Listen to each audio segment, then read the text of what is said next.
Monday, March 4th, 2024. This is a special meeting of the Cabell County Board of Education to consider possible excess levy order revision. Before we begin, I'd like to ask everyone to please rise for the Pledge of Allegiance. I pledge allegiance to the flag of the United States of America and to the republic for which it stands, one nation, under God, indivisible, with liberty and justice for all. According to the agenda, we will begin with delegations to be heard. How many do we have? 7. Okay. Let me read our instructions here before we start listening to our speakers. The board provides a period for public participation in every meeting of the board and publishes rules to govern such participation in board meetings. Comments by members of the public at special meetings shall be limited to agenda items only, and this is a special meeting of the county school board. Public comment is not an open forum to attack individual school system employees or board members. Each speaker will be allowed 3 minutes to address the board. This is a business meeting of the school board. The board appreciates public input and will listen, consider each comment, but will not respond, debate, or answer questions during comments on agenda items. When you are called to come forward, please state your name, address, and your group affiliation, if and when appropriate, for the record. Thanks very much. Mary Squirrel.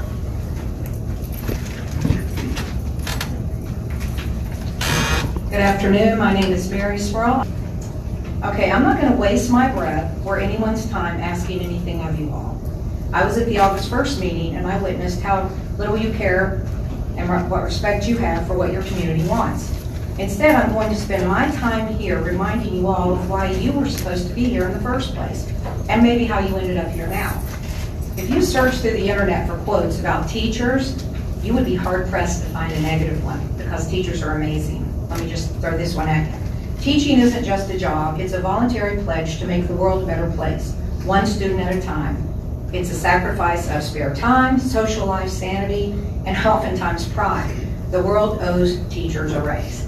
And one other one, the influence of a good teacher can never be erased. Here's the thing, I cannot understand how what you all have been doing has anything to do with what teachers do, what they have been doing. And so what truly blows my mind is why you all are valued so much more than they are. Why maybe a board's lunch is covered when teachers lunch with their students on their own dime. Why maybe a board's gas is covered when teachers pay their own way to and from, and they go to and from a lot. While maybe a board member or the board attending a prayer breakfast, talking on my dime, our dime. You know, teachers all over the county are in the trenches walking the walk. How this dictatorship, in my opinion, began is beyond me. But here's the thing, when you become too greedy, it catches up with you, especially when your greed is under the guise of educating our children. I raised 3 children in this school system, and I can name teacher upon teacher who influenced their lives in the most positive manner. There are parents today who say the same thing about teachers, now, today, and they say in spite of Board of Education. I came here for the parks and libraries. They make our community what it is, and they don't need to steal to do it. They stay within their budgets, they work hard, and they respond to community needs. But as I look deeper into this mess brought about by the greed, I realize that my investment of time and commitment now also covers our kids, our teachers, and our school system. And so for the first time in my life, I am saying, vote down the levy in May. Thank you.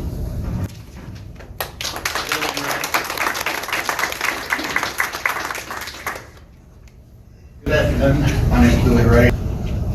I'm a resident of Guyandotte. I'm a proud product of the Cabell County school system, and I've always supported the excess levy. I'm also running for House of Delegates in District 24, and one of the main reasons I decided to run was to become a steadfast supporter, to continue to be a steadfast supporter of public schools. I'm here today in the hopes that you, the Board of Education, will take our libraries and parks back into the excess levy fully funded as they have been in the past. As I stand here today, I am 100% confident that the levy will fail if the parks and libraries are not reinstated. Even myself, someone who has always, without question, voted for every levy, cannot support it without our parks and libraries being included as in years past. I urge all of you to look at the faces of the people in this room right here today. These are not the faces of people that are anti-levy, anti-public school, or anything anti. These are the faces of folks that support our schools, our libraries, and our parks. But these are the faces of people who will defeat the levy if you do not do the right thing.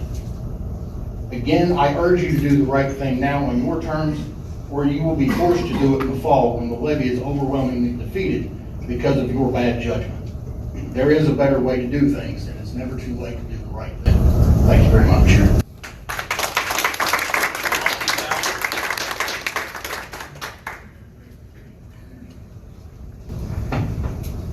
Good afternoon. My name is Monty Fell. Why are we all here? You guys, all of us. Why are we here? We're here because of one man, the puppet master, who has masterfully played all of you to get what he wants. That man is not here. He doesn't have the guts to come here and see the chaos and dissension that he has sown quite successfully. And he's been able to sow that because we have had multiple failures of leadership, vision, and common sense. All of you up there, you Mr. Sachs, you Mrs. Smalley, you Mrs. Neely, you Mrs. Bond, you Mr. Miller, you Mr. Pauly, all of you, for want of a better term, have been played for suckers by one man. And I think it needs to stop, and we need to start exercising some common sense and some decency and put things back the way they were before all of this blew up because one person was unhappy and decided to burn the whole house to the ground. Thank you. John Joy. Hi, I'm John Joy. Admittedly, I was on the fence about whether or not I was going to come today, and I'm on spring break, so I'd rather be taking a walk in the park.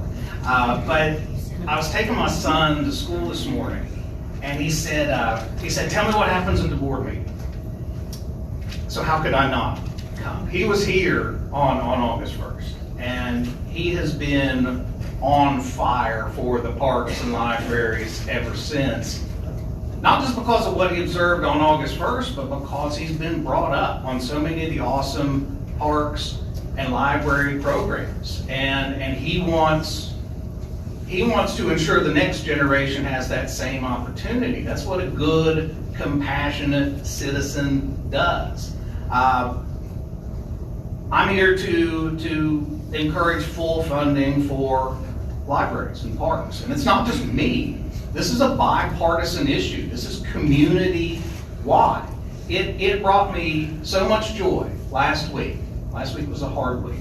It brought me a lot of joy to see that the Cabell County Democratic Executive Committee and Cabell County Republicans had come together to encourage a no vote on this levy unless it includes the appropriate funding for parks and libraries.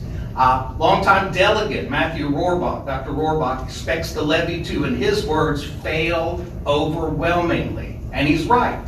And just to push home the bipartisan point here, Dr. Rohrbach and I are pretty far apart on a whole lot of issues. This is bipartisan. This is everybody as a community speaking to you about the importance of parks and libraries. This matter's brought the whole community together to address the question of what our parks and libraries mean to us. What would Huntington be without them? Our parks and libraries are the cultural, artistic, and recreational hub of the city. They're vital to our education and to our economy.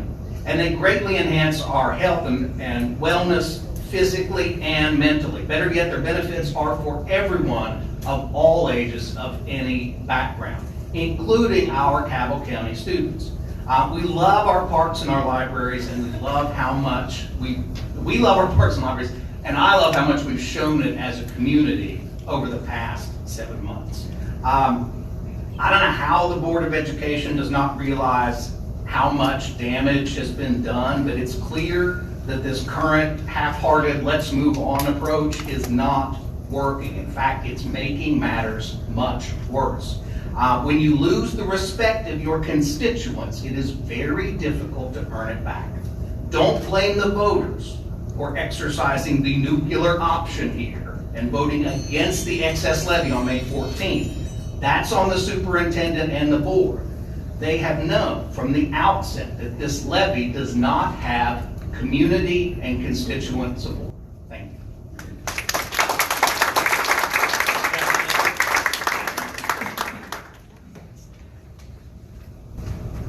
County Board, my name is Jack Daniels. I'm an educator, former Cabell County Schools employee, and community organizer. I'm president of the Crossroads Neighborhood Association and candidate for Huntington City Council District 9, serving Guyandotte, Altizer, Crossroads, and Arlington Park neighborhoods. I'm here to express my discontent and discuss with the recent decisions of this governing body. In recent years, particularly since August of last year, this board has chosen time and time again to reject the will of the public and misallocate public funds away from public resources, namely the parks and the libraries that serve Cabell County. This decision cannot stand unchallenged. Clear conflicts of interest, an unwillingness to compromise with the aforementioned entities, and a lack of responsiveness to public outcry has come to define the current sitting Cabell County Board of Education.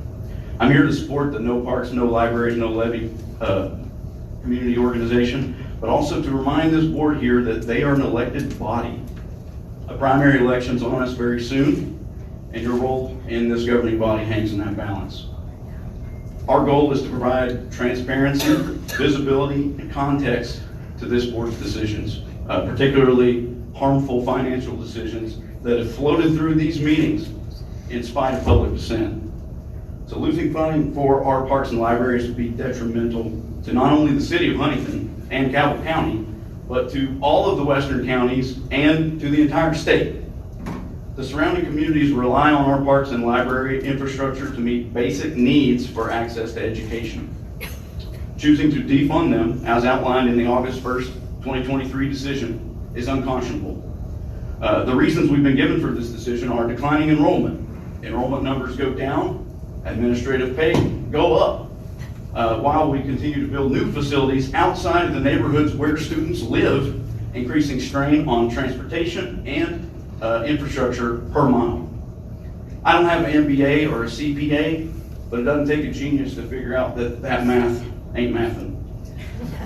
Reduced funding from federal COVID-19 funds. That was the second reason. Just a few days ago, the public was made aware of a widespread issue in the state of West Virginia with how public schools have been spending millions in available COVID-19 dollars, including alleged misuse, counties not doing businesses or doing business with vendors not registered in the state of West Virginia, and an inability by the State Department of Education to adequately monitor those misuses of COVID dollars. And the third reason was inflation, which affects all of us, including the parks and the library system.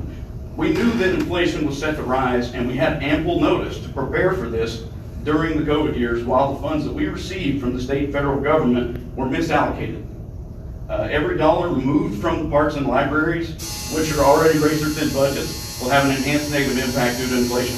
I don't know the details of the discussions this board's had with the park board and library board, but I do know we're prepared to vote no on the excess levy if they are not appropriately funded. And this is an outcome none of us want. We're also prepared to vote to replace members of this board as necessary. It's become clear that the decisions made in this chamber do not reflect the will of the citizens, many of which are unable to attend these meetings due to scheduling conflicts with work or school. I implore each of you to take a stand and make the right decision not to withhold precious funds from the community's vital public resources.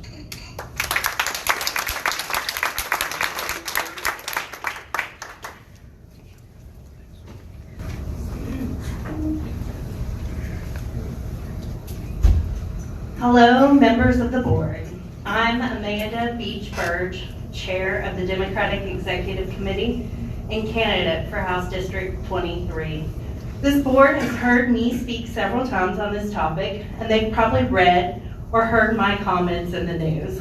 This Monday, I stood hand in hand with the chair of the Republican Executive Committee, Matthew Pinson, and we both pledged a no vote on the levy from both parties. Codifying this as a nonpartisan issue in the county, as we both will be going door to door, knocking and pushing for a no vote in May. I understand that you all might vote today to add back the parks and libraries to the levy, as I believe you are finally seeing the writing on the wall. But I want you to know it's too late. It's too late to go back and unwaste the legal fees you've cost all parties involved. It's too late to go back and undo the trust you've broken with the community by intentionally misrepresenting exactly what the excess levy funds. As if you ever paid for a playground. It's too late to repair the damage of breaking faith from decades-long partnerships between the parks, libraries, and BOE. The only satisfaction the community seeks at this time is the complete replacement of the board through the election process and the termination of Ryan Sachs's contract. To agree to the BOE's condition at this time is to kick the can down the road 5 more years. And we will not beg for scraps from this board.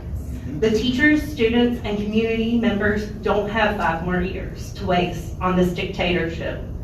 You showed us who you are, what you're willing to do, and we don't like it. No matter what happens here today, we will still be voting no, and you will be walking away with egg on your faces.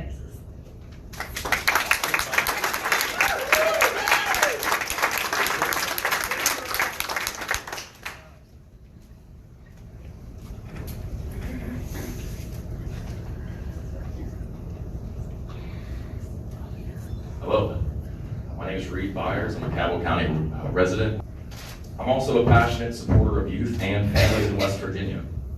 As a board member with organizations like the Boys and Girls Club and the Chamber of Commerce, I know that serving in a position like yours can often be thankless and discouraging.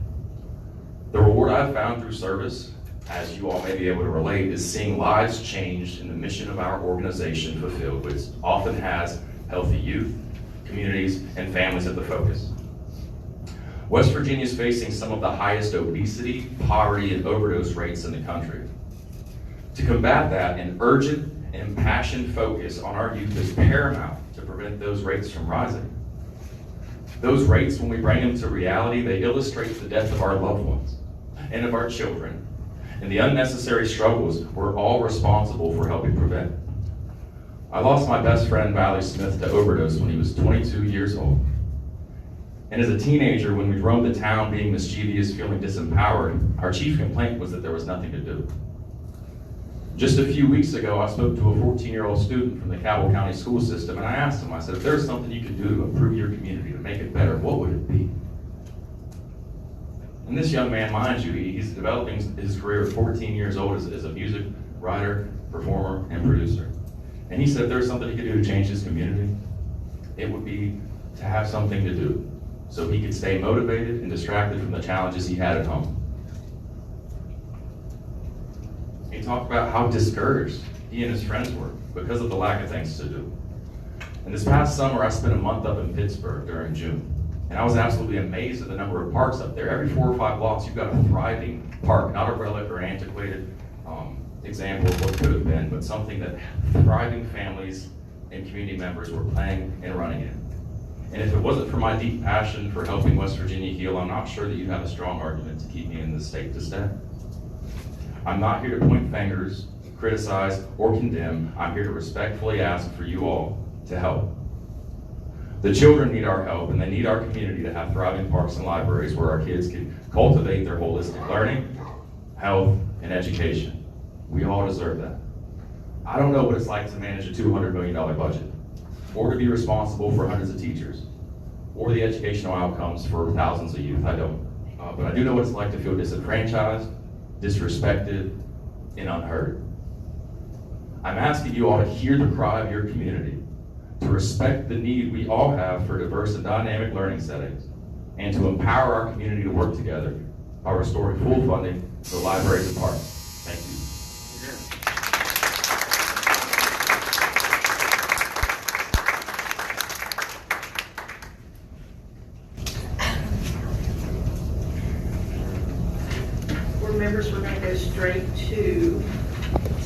7 on the agenda.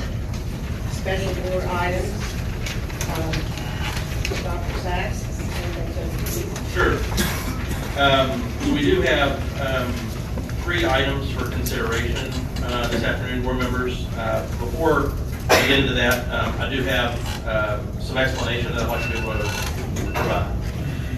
Since the West Virginia Supreme Court issued its decision that the Cabell County Public School District is not required to fund Cabell County Public Libraries or the Greater Huntington Park and Recreation District, I've been actively working to negotiate a compromise with the library and park representatives that I could recommend to the Board of Education for approval. First, board members, I want to emphasize to the public and to our taxpayers that the proposed excess levy is not a new tax and would be a continuation of an existing tax at the current tax rates. Passage of the proposed excess levy would not result in an increase in property taxes. What will the Cabell County Schools excess levy fund if approved this afternoon? The Cabell County Schools excess levy would fund our school district's school safety, which includes funding for our school resource officers, employee salary supplements and benefits, career and technical education, which includes funding for staff, equipment and travel, athletics, which include coaching salaries and other costs associated with athletic programs, instructional support and supplies, cyber safety and device security, summer programming, facilities maintenance, playgrounds and outdoor learning spaces, and if the board approves my recommendation this afternoon, will significantly provide funding for the Cabell County Public Library and the Greater Huntington Park and Recreation District. Regarding our attempts at negotiation with the library and park representatives, regrettably, we were unable to reach a full compromise before today's board meeting. However, I continue to believe that our public libraries and our parks provide an important resource for all children, families, and our greater community. In the spirit of forging a path forward for the betterment of all, I'm recommending to you an amendment to the proposed excess levy that, if approved by the voters on the May ballot, will annually provide to the to the Cabell County Public Library $1,373,771, and to the Greater Huntington Park and Recreation District $200,000. This funding would have no expectation of services for our students, staff, or our schools. Instead, this discretionary funding would be used to support the work of these community organizations. The West Virginia Supreme Court has held that requiring funding for entities outside of the school system is not constitutional, and that public school districts have a constitutional obligation to provide a thorough and efficient system of free schools. The demands that the entities were asking of the school district were more than we could provide, especially considering that they were asking for more money than they've received through the current excess levy. If the board agrees to this recommendation and voter approval for the Cabell County Schools excess levy on the school district, we will become the highest contributing school district to parks in the state of West Virginia, as illustrated in this chart. Jason, do you have that chart? So here you'll see that if you approve my recommendation, that the only other 3 counties in the state that provides funding to parks out of their current excess levies is Berkeley and Jefferson, and we would be far exceeding that. When determining the funding allocation for the Cabell County Public Library, it was crucial to consider benchmarks for support within our state. Kanawha County Schools, the largest school system in West Virginia and the most significant supporter of public libraries in West Virginia, dedicates 4.5% of their total excess levy funding to the library system. Therefore, I am recommending an identical percentage. So Jason, if you want to pop that up. Therefore, I'm recommending an identical percentage from our excess levy funding, resulting in a contribution of $1,373,771. This approach ensures that our support for both parks and libraries is among the most generous in the state, as illustrated in the 2 charts that I just shared with you. During our negotiations, we sought opportunities to collaborate with the libraries and parks to build meaningful joint efforts that would benefit our students and schools, but those were not accepted. The school district's last offer that was rejected by the Greater Huntington Park and Recreation District and Cabell County Public Library representatives totaled nearly $1,658,000, broken out as follows. $1,316,273 to the Cabell County Public Library in return for funding the entities through the excess levy, the school district requested librarian services once a week for 4 hours at elementary schools not residing next to a public library branch, and 2 professional development sessions for teachers regarding Cabell County Public Library services and resources per school year.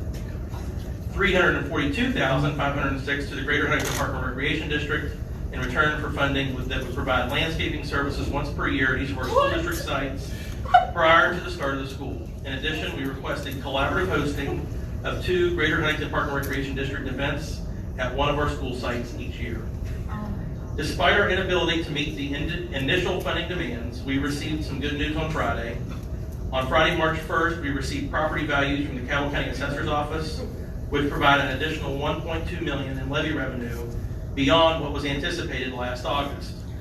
If approved by the voters in May, the entirety of this increase, plus additional contributions from another portion of the excess levy, specifically from the facilities maintenance and equipment line item, will fund the recommended allocations for the Cabell County Public Library and the Greater Huntington Park and Recreation District.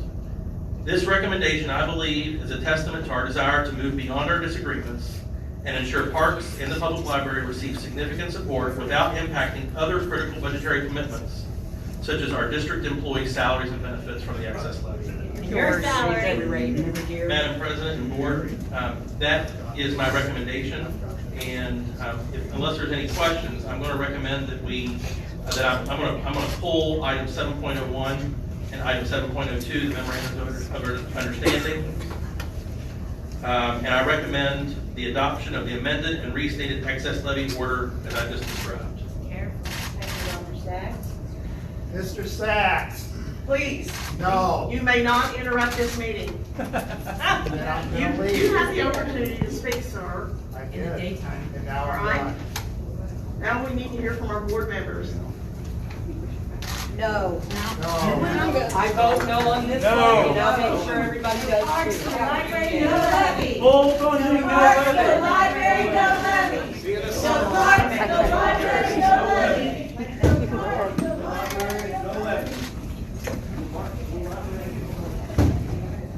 Okay, we'll just wait here.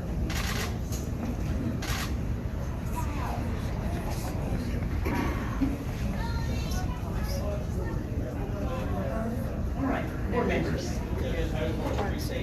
I'm sorry, I just want to restate too. Basically, I've outlined where I think that I'm recommending the changes to the excess levy order are. That is contained in your amended packet. And so, once again, I'm recommending the amendment to the packet to reflect an annual contribution to the Cabell County Public Library of $1,373,771, which is reflective of 4.5% of our total excess levy capacity, which is, again, in alignment with what Kanawha County did to provide support for their public libraries, and $200,000 annually to the Greater Huntington Park and Recreation District. So, Madam President, board members, my recommendation is to adopt the amended and restated excess levy order. Clarification, Dr. Sachs, to make sure. I know, as you said, in negotiations, we were asking for certain services back specifically for our schools. This amount of funding that we're proposing here, is basically at the discretion of the library and parks to use as they so desire. Is that correct? There's no linkage to any specific services back to the Cabell County schools. No, sir. I mean, one of the things that, I do hope that regardless of the outcome here, is I really valued them sitting down with us and talking about some of these potential services. And I understand where they were coming from, that they didn't feel like they would have the capacity to do some of those things. So, again, being able to go back to the 4.5% that Kanawha County provided, and then providing $200,000 to the Park and Recreation District, I felt without services required, is the recommendation. So there's no implied services, but I do hope that they would continue to want to work with our schools, as they have done so since August. We've been operating in good faith, and I really do. Sorry. The one caveat that I will say that is in the amended order as it relates to Greater Huntington Park and Recreation District is the $200,000 that would be allocated would be to fund would be funds to support the operation of the Greater Huntington Park and Recreation District for the purpose of providing services to parks in Cabell County specifically. That is part of my recommendation. Okay, having heard the superintendent's recommendation, do we have any further questions? or comments? If not, I'll ask if there is a motion. I move that we accept the recommendation from the superintendent. Mrs. Neely has recommended that we adopt the recommendation of the superintendent. Do I have a second? Second. All in favor, signify by saying aye. Aye.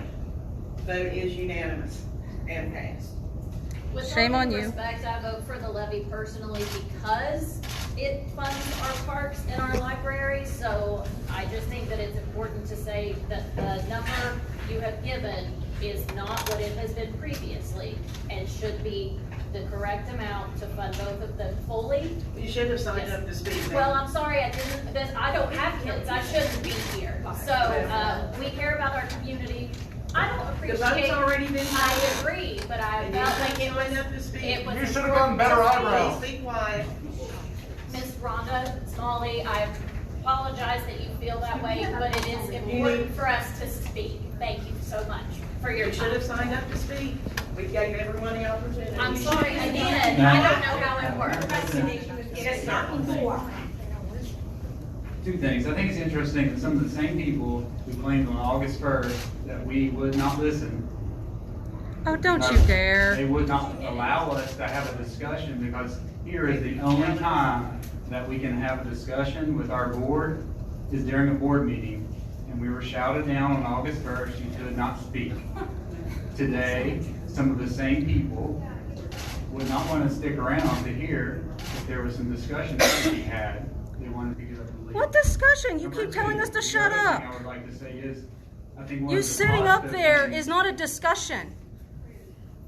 Being down here with us is a discussion, not while you're sitting up on pedestals. I haven't heard that before.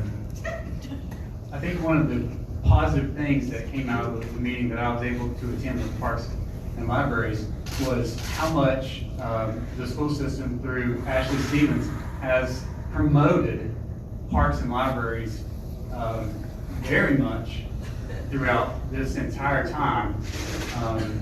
And will continue to do so because there's not one person on this board who has said here or anywhere else that parks and libraries are not important. We all believe parks and libraries are important. We believe they should be funded. As I said on August 1st, there should be a legislative fix to this. But what I don't see is any one of our local leaders, local elected officials, talking about what they're doing in the legislature to try to help remedy this situation. All they want to do is disparage the board without having had any conversations with the board. Boo-hoo. So if they would like to come and have a conversation with one of us or any of us, or I'm sure Dr. Sykes would be open to meeting with any of them, then please come have a conversation so that you can at least be well informed before disparaging us. I think I probably have a lot more I could say, but I think I'll just stop right there. Thank you, Ms. Hall. Thank you, sir. Anyone else? Well, first of all, we've talked about the funding issues and the challenges that the board has. We need to recognize that when we started this process, and you look at the needs that were identified, basically the previous excess levy that we had, and escalating those up to current day costs. The cost for those services that we were looking at funding the excess levy for the school total about $36 million, somewhere $35 to $36 million. So the first thing we had to do as a board, as you remember, we had to sit around this table and cut out basically about $6 million to get it down to the threshold. And so when you look at what we had to do, what we're talking about before, I mean, we had to make those choices at the beginning. Can we afford everything that we would like to do? Absolutely not. But there are items we have to prioritize our own budget on this side of the house, and we're just looking at the same thing. I mean, we cannot continue to afford to fund everything at its fully funded levels. We have to make tough decisions and cuts in certain areas. And I think that's what we've done. And, looking at Kanawha County in regards to the libraries, that's a great model. Going through some of the similar process we have and come up with 4.5%. That's what we're linking to. That's what we're using. So it's not. No one, I will say this, I'm not happy as a school board member that I had to cut $6 million. I'm not happy we had to reduce, really from the parks and libraries. But those are tough decisions that have to be made in order to put the funding out there that we need for the education of our students in Cabot County. We always recognize libraries are important, parks are important, but also we have a fiduciary responsibility to do what for the education of students in Cabot County. That's our first responsibility, and I take that to heart. It's painful to have to do this and make these cuts. It's what we have to do in order to meet the budgetary constraints that we have. And I think that, I feel comfortable with the decision on all sides, but at the same time, it's not easy. Anyway, just leave it that way. Yeah, may I miss one more? Yes, I mean, along with the fiduciary responsibility, we have the constitutional responsibility. We have a constitutional responsibility to the Board of Education, to the Cabot County school system. And I believe that probably played a huge role in why the Supreme Court held that you can't ask school boards, one school board or two school boards to do something that you're not asking every school board to do. Is because that constitutional requirement of us supersedes that. And to follow on with that, I mean, we have no legal, say, requirement now to provide funding. We don't. But we recognize that there is a benefit to the community, a benefit to our students, a benefit to Huntington, all of Cabot County, associated with the libraries and parks. And so we look at that and we're trying to figure out what kind of funding to provide to that. And I think that's where we're going. We could have gone through and pushed for nothing, but that's not the answer. And we all have to have some effort here to make this work. And again, there's no requirement to now, and that was a lot of the big questions we had when we went through the Supreme Court was what is the funding mechanism? Is a requirement from the legislature, which we all felt was unconstitutional based upon Kanawha 2, and that's what the Supreme Court ruled. So once that requirement is removed, then we have the flexibility to look at our budgets and make a decision on what we think we can afford in light of what our requirements are for education of our students, to also be able to do it. And I think that's where we are. There's more, but at that point, this is what we think is affordable for our district. Anyway. Thank you, sir. Ladies, any comments? Okay, well, vote has been completed. Do we have any legal updates? We do not? All right, I think we're ready to adjourn and, yes, yeah, we want in for votes. That's it. Yes, sir, please. I make a motion that we adjourn. All right, Mr. Foley makes a motion to adjourn. Second. Second from Mrs. Neely. All in favor, signify by saying aye. Aye. Aye. We are adjourned. Shame on you. Reconvene at 3:30 for another meeting, LSIC.